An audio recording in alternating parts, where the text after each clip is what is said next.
The Volcrim have a unique way of waging war. As one of the only psionic races in the galaxy, they dislike waging war in the normal fashion.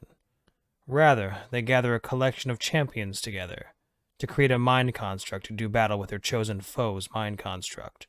It is all very civilized and unique. They have even developed a piece of technology that allows their foes to do the same. These mind constructs are drawn from the strongest emotions of the champions. The Volcrim champions are trained from birth to focus their minds and hone their emotions. Glory, passion, joy. Each champion embodies a single emotion to such a strong extent that they have a palpable aura. Most species assume that the technology the Volcrim shared was modified in some way to assure the Volcrim would always win. This was until the Volcrim encountered humanity. This was until the Volcrim were introduced to a concept so prevalent, so omnipresent, that witnessing it manifest changed their very psyche. The war started out strangely, with the first declaration being accompanied by an invitation to the tournament being extended to all humanity. It took humanity a long while to understand just how the Volcrim waged war, and how to approach it. When the time came, humanity presented their champions, 2 philosophers, an old soldier with a haunted, gaunt look, and a ferociously scarred woman, barely into adulthood. What the Volcrim first brushed off as a young species' attempt to cheat the game was only revealed after the fight had started. A large area was cleared away. The 2 groups of champions stood or sat across from one another, ready for the signal. The Volcrim champions linking hands and minds to project their warrior construct onto the field. A mighty soul, an insectoid predator from their homeworld, almost 15 meters long and 5 meters high, a mouth made of serrated ringed teeth. Most of the Volcrim watching recoiled in mild fear. Seeing a large soul often meant death in the earlier years of Volcrim evolution. Such terror was almost built into them. The humans, however, had no such mighty warrior, no titanic predator beast, or even, as was common, some idealized warrior variant of their species. What stood before the human champions was a simple figure, tall, thin. It carried no weapon but its farming tool, a scythe. Dressed in black and ragged robes, no creature could see its face. The only thing to indicate eyes were pits where the shadows darkened. The mind construct was not huge or threatening, but something. Some deep-set primordial fear was switched on in every creature watching. This was not the fear of a mighty predator, or the terror of onrushing failure, but a deep-set instinctual fear that froze all onlookers in their seats. The fear of death.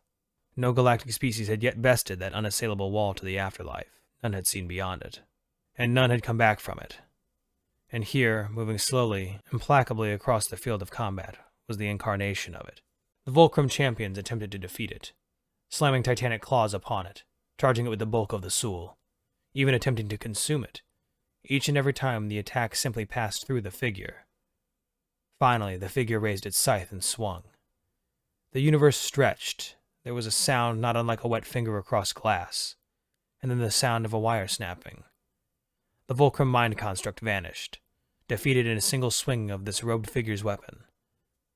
Then came the noises of horror and fear. The Volcrim champions were on the floor, collapsed. Medical specialists rushed towards them, both human and Volcrim. The champions were dead. Humanity's champions approached, detached from their device, yet their construct remained. The scientists and Volcrim mind researchers checked the device. It was shut off. The mind construct remained for some other reason. What happened next is a topic of continued interpretation from both Volcrim and human scholars, but what is known is as follows. The cloaked figure looked around, the pits of shadow searching. They alighted upon a human soldier. The figure tapped an hourglass at its waist, and then leveled a skeletal finger at the human. The black-robed figure lifted its skeletal hand and made a gesture to represent smoking, before shaking its head and moving away from the group. To this day, none are sure what the humans created, or possibly summoned. But what is known is 2 things. Humanity and the Volcrim signed a peace accord and swore never to fight again. A treaty that still holds to this day. And whenever a human or Volcrim die, there is a tall, gaunt figure in a black robe holding a scythe there, awaiting their passing, ready to guide them into whatever exists beyond that black void of death.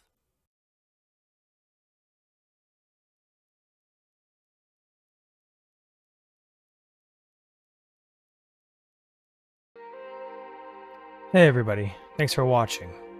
Everything I used is in the description below. If there's a story you'd like to hear narrated, let me know and I'll reach out to the author and see if we can make that happen. Thanks again. It's a scary world out there. But remember, to be brave and look up, to seek the stars.